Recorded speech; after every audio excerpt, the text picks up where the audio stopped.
Que d'eau, j'espère que vous n'avez pas oublié vos parapluies aujourd'hui. Et puis, merci d'être avec nous, car ça, c'est le plus important pour démarrer cette semaine. Et je compte sur vous pour faire cette émission ensemble et pour répondre à tous les sujets qu'on va aborder. Allez, je vous donne déjà le numéro 3063. Il est important, 50 centimes le message, ça, c'est pour les SMS.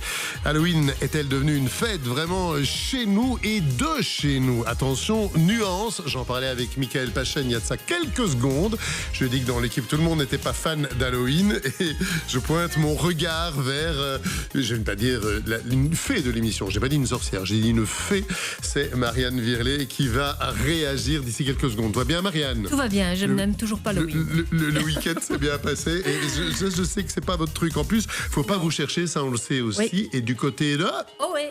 On ira à Ohé avec vous et on va parler de Bambi si j'ai bien compris. Oui. On n'en dira pas plus, mais c'est une histoire un peu tristounette, résistante et collabo. On va parler d'une famille fracturée avec notre invité pour nous et notre troisième femme aujourd'hui. C'est Anne Duchesne. Je vous montre tout de suite son ouvrage Borms, une famille entre collaboration et résistance. Ça, c'est si vous nous suivez en images, en télé plus tard ou sur Ovio. On en parlera tout à l'heure. Merci Anne d'avoir accepté notre invitation. Vous êtes chez vous, vous êtes chez vous, vous pouvez intervenir sur tous les sujets qu'on traite, donc n'hésitez pas et rapprochez-vous un tout petit peu du micro parce que sinon on n'aura pas le plaisir d'entendre votre douce voix. C'est Roselyne. C'est pas fini. Anne, vous avez un parcours professionnel bien rempli, je dirais, avec aussi une carrière en psychiatrie, beaucoup de recherches universitaires. Vous êtes fille d'une résistante et petite nièce d'un grand collaborateur flamand. Enfin, quand je dis plus grand, j'ai l'impression que c'est presque un truc de valeur, en fait. Non, grand, ça veut dire important, on va dire. Voilà. En tout cas, il a laissé une trace dans l'histoire. Il est connu. Voilà, connu. On va dire ça. Oui. Donc, vous avez une double ascendance, j'allais dire.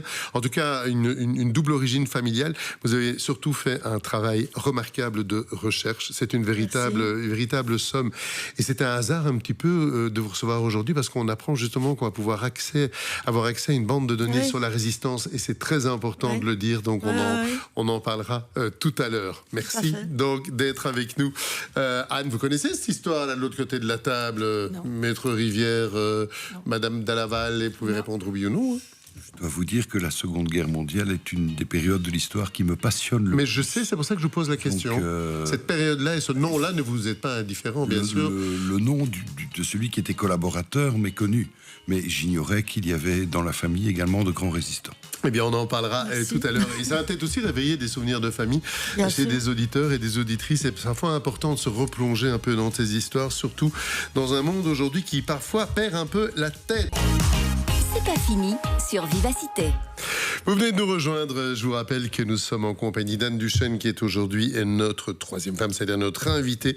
Et elle arrive avec un livre, Borms, une famille entre collaboration et résistance. Alors, fille d'une résistante, petite nièce d'un collaborateur, Anne raconte son histoire familiale dans ce livre. Alors, ce qui s'est passé pendant la guerre, ce qui s'est passé après aussi d'ailleurs, avec une question toute simple, comment une famille, enfin toute simple non, elle est très compliquée, comment une famille peut affronter une telle fracture. Et comme le disait Maître Rivière tout à l'heure, c'est vrai que le nom de Borms, en tout cas pour ceux qui connaissent l'histoire de la Seconde Guerre mondiale, parfois on a un peu tendance, et c'est bien regrettable, je le dis, je le répète, à l'oublier, mais c'est vraiment un nom de la collaboration qui a marqué malheureusement beaucoup l'histoire de notre pays, Anne. Oui, qu'était-il exactement? Mais il était un nationaliste flamand extrêmement convaincu. Et pendant les deux guerres, il a collaboré avec l'ennemi de la Belgique, qui était l'Allemagne. La première guerre, il a formé un groupe qu'on appelle les activistes, qui était un groupe flamand, je dirais flamingant, extrêmement hétéroclite, où il y avait des gens de gauche et des gens d'extrême droite. Ouais. Après la guerre, il a été pour une première fois condamné à mort.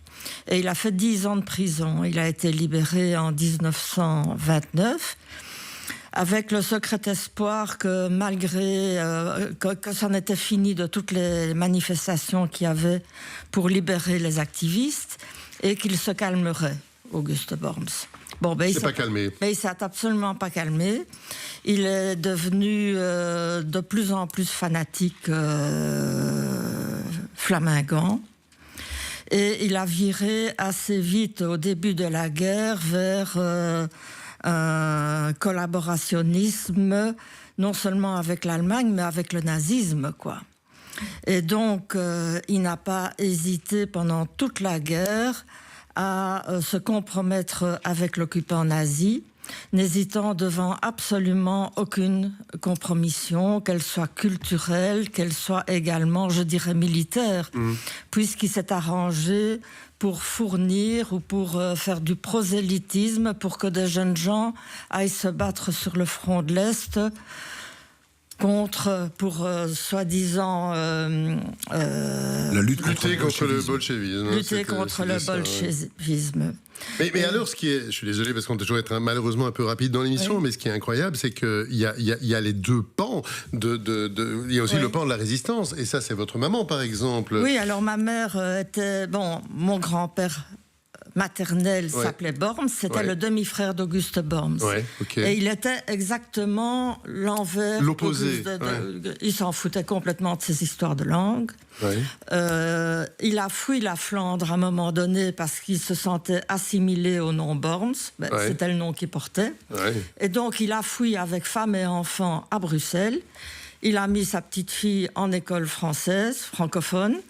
Et il était un fêtard, alors que l'autre était une espèce de catholique aussi fanatique, quoi. Bon, ça l'a pas empêché d'avoir 6 enfants, enfin, je sais pas. Il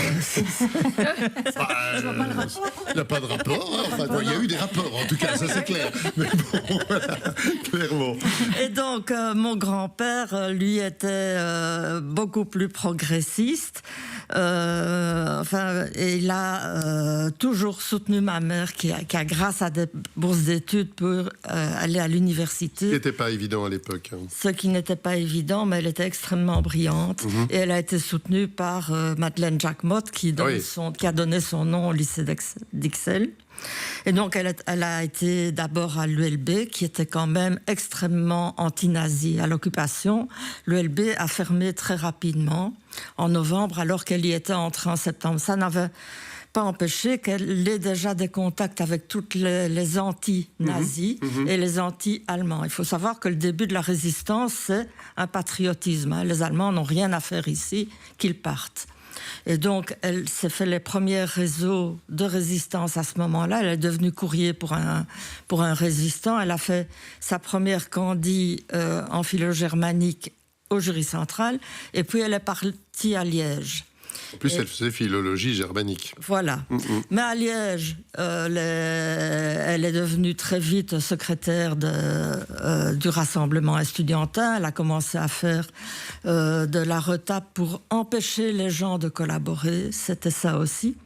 Et elle s'est liée avec les partisans armés, qui étaient un réseau de résistance pro-communiste, mais qui était quand même qui faisait partie du Front de l'Indépendance, qui était plus diversifié que ce qu'on dit d'habitude. Mais on peut pas raconter toute l'histoire, bien sûr, Anne, il faut se plonger dans le livre, mais comment dans une famille on peut vivre avec un tel écart? Enfin, Mais c'est pas la seule famille. Ici, le problème, ce qui est emblématique, c'est que connu, oui, Auguste Borms, après la guerre, il a été condamné à mort pour une deuxième fois, et là, il a été exécuté. Là aussi, il a été exécuté. Mais elle a été arrêtée à un moment donné sur dénonciation. Il faut dire que la plupart des résistants se sont fait arrêter sur délation et dénonciation. Moi, ça me pose question. Je peux vous dire, c'est arrivé à ma famille aussi, une famille de résistants, et qui y sont passés, ils ne sont pas rentrés, et c'était des bons Belges, entre guillemets, qui les avaient balancés aux Allemands, quoi. Donc une bande de bons salopards. On peut dire les choses comme elles sont. C'est ça.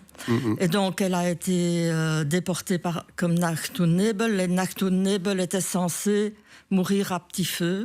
On les envoyait n'importe où, et la famille n'avait plus la moindre nouvelle. Ils disparaissaient.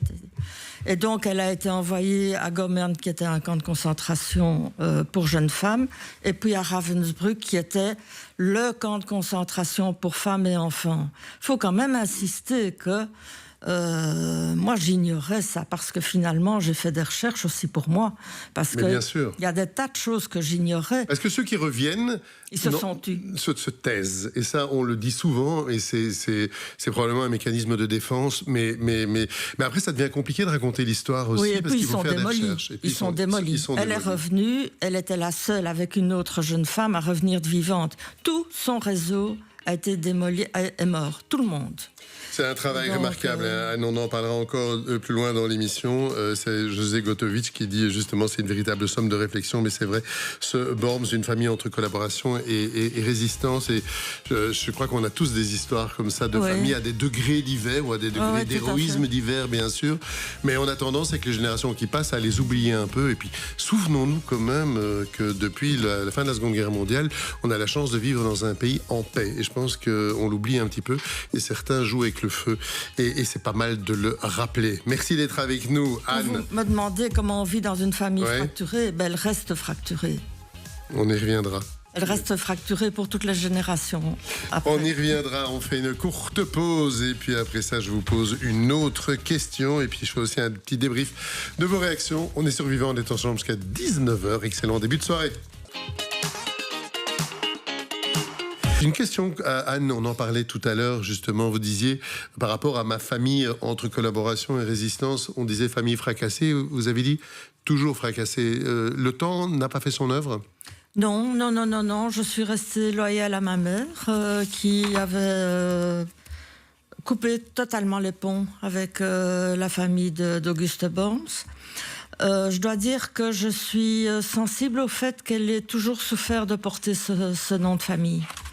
Et que je ne voudrais pas qu'il y ait des jeux malsains de réconciliation sur de fausses bases. Alors, ça ne veut pas dire que les petits-enfants ou les arrière-petits-enfants on est bien d'accord, sont responsables de Borms.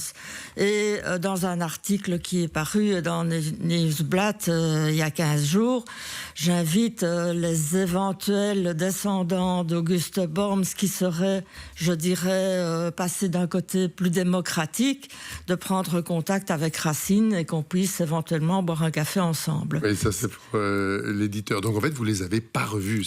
Je ne les ai pas revus, ils sont probablement nombreux parce que lui, il avait 6 enfants, dont 5 ont été poursuivis pour collaboration. C'était une famille d'extrême droite, mais du premier au dernier.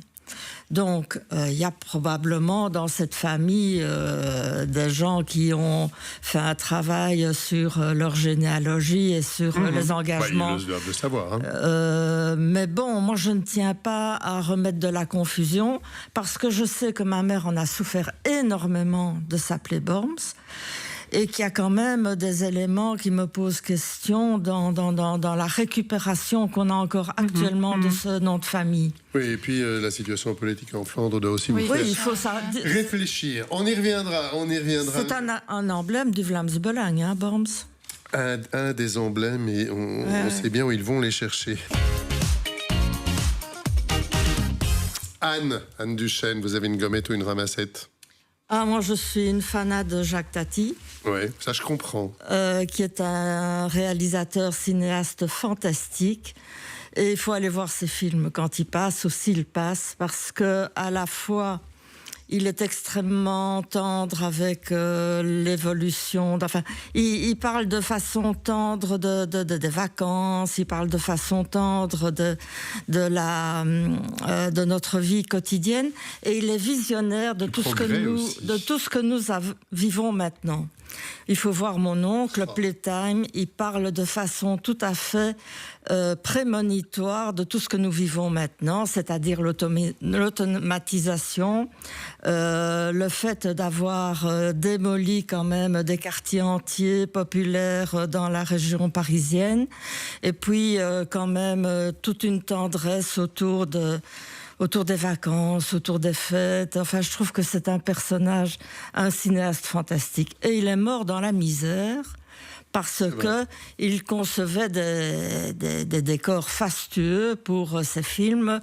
Et les finances n'ont pas suivi, mais c'est valable pour les enfants comme pour les adultes. Dans mon oncle, j'aime bien le moment où la maîtresse de maison allume et éteint la fontaine, par exemple, chaque fois, parce que l'idée, c'était... Mais c'était aussi la foi dans le progrès. On parlait tout à l'heure de ce monde qui va un peu dans le mur, et puis à côté de ça, à l'époque, on trouvait qu'il fallait avoir des grosses voitures, qu'il fallait avoir des fontaines qui fonctionnent, des gros frigidaires. C'est une marque aussi, frigidaire, c'est pour ça que j'ai fait référence.